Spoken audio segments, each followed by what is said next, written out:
আসসালামু আলাইকুম। আশা করি সবাই ভালো আছেন আর আমিও আলহামদুলিল্লাহ অনেক ভালো আছি। তো আমি নার্সারিতে গিয়েছিলাম, আমাদের এখানকার গ্রিন নার্সারি। সেখান থেকে একটা ডালিম গাছ, একটা আনার গাছ আর একটা আমড়া গাছ আর একটা হচ্ছে পেয়ারা গাছ নিয়ে এসেছি। আর সেগুলো এখন ছাদে নিয়ে যাচ্ছি। তো ভিডিও করতে গিয়ে আনার গাছটা হাতে নিতে গিয়ে ক্যামেরাটা উল্টো হয়ে গিয়েছিল, মানে মোবাইলটা উল্টো হয়ে গিয়েছিল। যাই হোক, ছাদে নিয়ে আসলাম। আর এই যে বড়টা হচ্ছে ডালিম গাছ আর পাশে এটা হচ্ছে থাই আনার। তাই নিয়ে আসলাম। আর বাকি দুটো গাছ এখনও তোলা হয়নি, আসলে যখন উঠি তখন একটা করে নিয়ে আসি, কারণ খুব ভারী।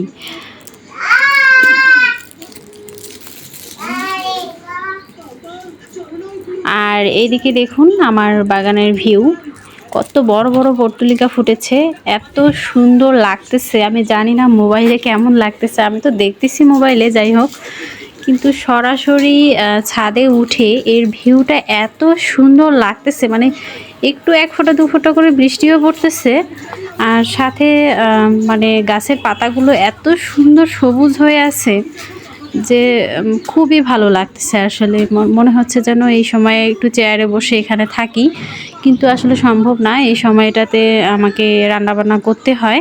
তারপরও আসলাম যে দেখে যাই কীরকম ছাদে কী অবস্থা। তো এদিকে দেখুন আমি একটা জিনিয়ার ডাল বসিয়েছি, আমার জিনিয়া গাছটা মরে গিয়েছে। তো জিনিয়া ফুল তো শীতকালেই হয়, যেগুলো আমরা বসাই আর কি। তো আমার গাছ যেহেতু নেই, নার্সারিতে গিয়েও ঘুরে এসেছি, শীতকালের কোনো ফুল গাছই পাইনি। আর গাঁদা ফুল তো আমি বাড়িতেই চারা করতেছি মাদার প্ল্যান্ট থেকে। যাই হোক, আর এদিকে হচ্ছে নয়নতারারও দুটো ডাল নিয়ে এসে বসিয়েছি, দুটো কালার। এগুলো হচ্ছে হাইব্রিড নয়নতারা। তো দেখেছি ডাল থেকেই অনেকগুলো চারা হয়। আমার দেশি চারাগুলো রয়েছে দুটো, একটা হচ্ছে সাদা আর একটা হচ্ছে হালকা পিঙ্ক কালার। আর বাকি হাইব্রিডগুলো অন্যান্য লাল কালার বা একটু ডিপ পিঙ্ক কালার এরকম। আর জিনিয়া ডালটা যে বসিয়েছি সেটা আবার দেখতেছি যে এখনও ভালোই রয়েছে, মনে হচ্ছে শিকড় বের হবে এবং গাছও হবে। তার মানে জিনিয়াও ডাল থেকে করা সম্ভব। আর এইদিকে দেখুন আমার মেহেদি গাছের টবে একটা সুন্দর মুক্তোর মতো ফুল দেখা যাচ্ছে আর কি, হলুদ মুক্ত। মানে একটা পর্তুলিকার চারা ওখানে বেরিয়েছিল, সেখান থেকে একটা ফুল ফুটেছে। আর এই যে আমার অবহেলিত মরিচ গাছটা নিচে ছিল, অনেক ছোট্ট, প্রায় 1-1.5 বছর হয়ে গেল, গাছটা বাঁধতে পারিনি ছায়ায়। তো এখন বেশ বড়সড় হচ্ছে আর অনেক ফুল ধরেছে। আর এদিকে মরিচ গাছগুলো হেলে দুলে কি অবস্থা। আর এদিকে দেখুন ঢেঁড়স গাছে 2-1টা ঢেঁড়স বেশ তোলার মতো হয়েছে। আর এই গাছটা কিন্তু নিচে একদমই মানে খুবই চিকন ছিল, আর খুবই মানে কি বলবো, এই যে এই ডালটার মতো প্রায় ছিল। তো এখন গাছটা কত সুন্দর সতেজ, একদম মোটা সোটা হয়েছে। আর এদিকে আমি আরও দুটো তুলে নিলাম।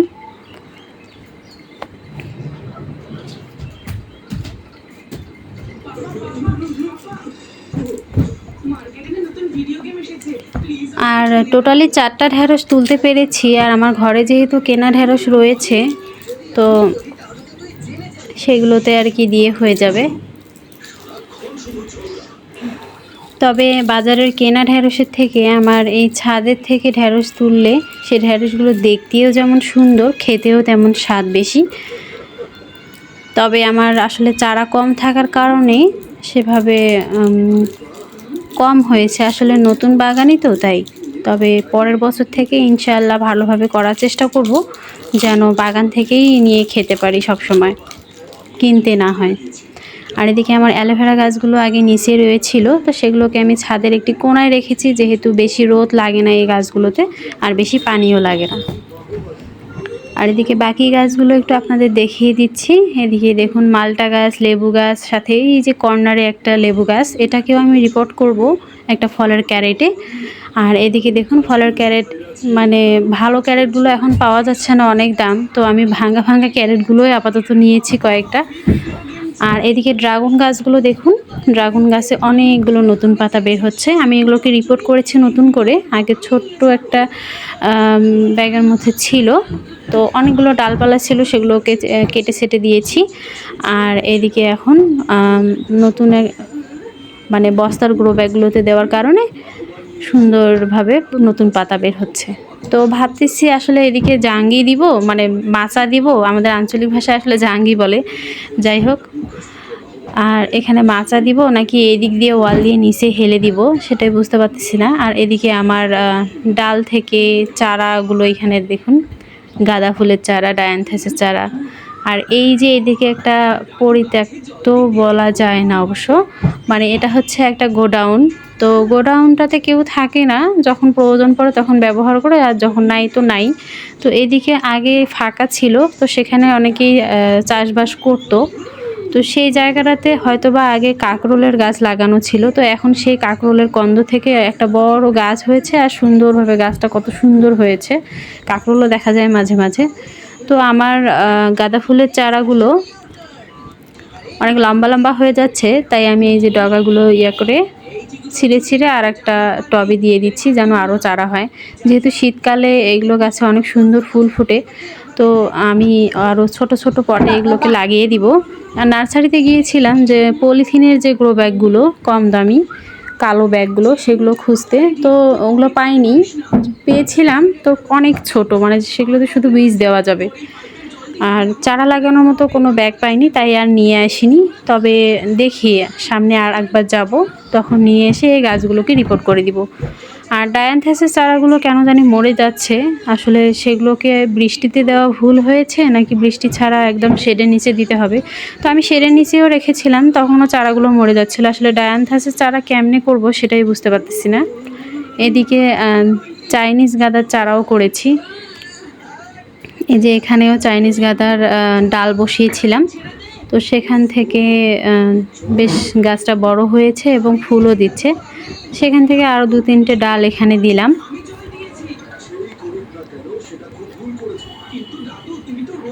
আর শীতকালে দেখবেন যে গাঁদা ফুল, ডায়ান্থাস, তারপর চন্দ্রমল্লিকা, এগুলো ফুলে কিন্তু বেশি, মানে চন্দ্রমল্লিকাটাই বেশি প্রাধান্য পায় শীতকালে, আর গাঁদা ফুলটা। আরও অনেক রকমের ফুল থাকে, আর চন্দ্রমল্লিকার অনেক জাত থাকে আর কি। তো আমার কাছে 2-3টে জাত রয়েছে।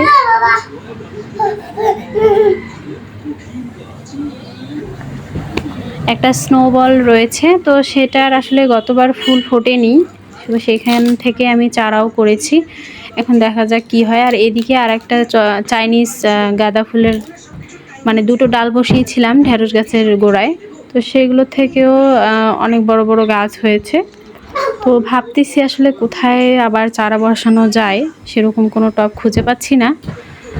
তারপর চিন্তা করে পেলাম যে যে কোনো কোথাও বসিয়ে দিলেই হবে, পরবর্তীতে তো আমি রিপোর্ট করবই, শুধু আমার চারার দরকার। তো এখান থেকে কয়েকটা ডাল আমি কেটে নিলাম, 2-3টে। আসলে বেশি করে চারা করতেও আসলে প্রবলেম হচ্ছে, কারণ পরবর্তীতে কোথায় বসাবো সেটাও একটা চিন্তার বিষয়। এতগুলো গ্রো ব্যাগ কোথায় পাবো, আসলে কিনতেও তো পাওয়া যাচ্ছে না সেভাবে, আসলে বাহিরে বের হওয়া হয় না, যার কারণে প্রয়োজনীয় জিনিসগুলোকে নিয়ে আসা হয় না। আর আমার হাজব্যান্ডকে বললেও সে কাজের ব্যস্ততার কারণে সময় মতো বা সব জিনিস আসলে সব সময় এনে দিতে পারে না।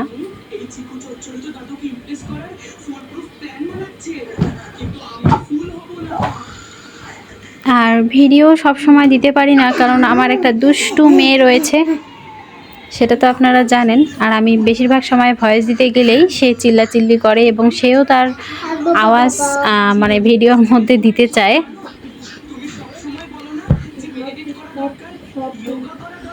আর অনেক সময় অনেক বৃষ্টি, যেমন গতকাল সারা দিন বৃষ্টি ছিল, যার কারণে ছাদে উঠে যে ভিডিও করব সেটাও সম্ভব হয়ে ওঠেনি। আর গত কয়েকদিন তো বাসায় আত্মীয় স্বজন এক নাগাড়ে এসে যাচ্ছে, যার কারণে ওদের সামনে ভিডিও করাও হয় না, আর এডিটও করা সম্ভব হয় না। যদিও বা 2-1টা ভিডিও করতে পারি, তাহলে সেটাকে এডিট করা বা ভয়েস দেওয়া সম্ভব হয়ে ওঠে না। কারণ আত্মীয় স্বজন থাকলে দেখবেন যে বাসায় একটা শোরগোল অবস্থা হয়ে যায়। রান্নাবান্না, বাচ্চা কাচ্চাকে সামলানো, চিল্লাচিল্লি, এরকম একটা অবস্থা। আর এই যে পুঁই শাক, এটা নিচে রয়েছিল একটা ক্যারেটে, হয়তোবা আগের ভিডিওগুলোতে আপনারা দেখে থাকতে পারেন। তো সেই ক্যারেটটাকে আমি উল্টে দিয়েছি, সেখানে একটি বরবটির গাছও রয়েছিল, আমি উল্টে দিয়ে সেই ক্যারেটটাকে এখন একটা সাইডে রেখে দিয়েছি। সেখানে আমি সবজির খোসা জমাচ্ছি, সেখানে আমি গাছ লাগাবো, শীতকালে আর কি শাক চাষ করব। আর এদিকে মরিচ গাছগুলো দেখুন একদম হেলে গিয়েছে। তো কয়েকটা আমি সাপোর্ট নিয়ে এসেছি, তো এখন সম্ভব হচ্ছে না আর কি, তারপরও 2-1টা লাগিয়ে দিলাম। পরে এসে আমি এগুলোকে বেঁধে দিব, যেহেতু আমি বাঁধার জন্য কোনো কিছু নিয়ে আসিনি।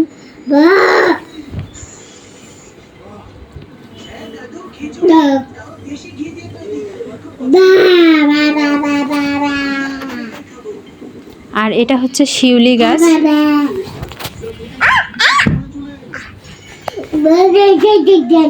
শিউলি গাছটা আমি ছোট্ট একটা মানে শুধু 4 আঙ্গুল সমান একটা গাছ নিয়ে এসে বসিয়েছিলাম। তো সেই গাছটা এখন প্রায় 2 হাত সমান হয়েছে, বেশ বড় হচ্ছে আর বাড়ছেও। তো একটা টবেই শিউলি গাছ এবং মরিচ গাছ দুটোই রয়েছে। আসলে টবের সংকটের কারণে আমি লাগাতে পারছি না, সময়টাও আসলে সেভাবে দিতে পারছি না। তো এদিকে দেখুন আমার মেয়ের দুষ্টামি, সে ট্যাপের মধ্যে পাইপ লাগিয়ে ট্যাপ ছেড়ে সেগুলোকে পানি দিয়ে আর কি খেলতেছে। তো এদিকে একটা আম গাছও রয়েছে। আম গাছটাকে অনেকবার ভিডিওতে দেখিয়েছি, হয়তো বা অনেক দিন হলো এনেছে। তো গাছটাকে যে বসাবো সেটাই সম্ভব হয়ে উঠতেছে না, তবে বসাবো, খুব শীঘ্রই বসাবো। বর্ষাকাল জন্য এখনও গাছটাকে রাখা সম্ভব হচ্ছে। আর এদিকে দেখুন গাছে তো ফুল রয়েছে, প্রত্যেকটা ফুল গাছেই ফুল রয়েছে, কোনোটাও আর কি বাদ দিচ্ছে না আমাকে ফুল দিতে। তো যাই হোক, ভিডিওগুলো যদি আপনাদের ভালো লেগে থাকে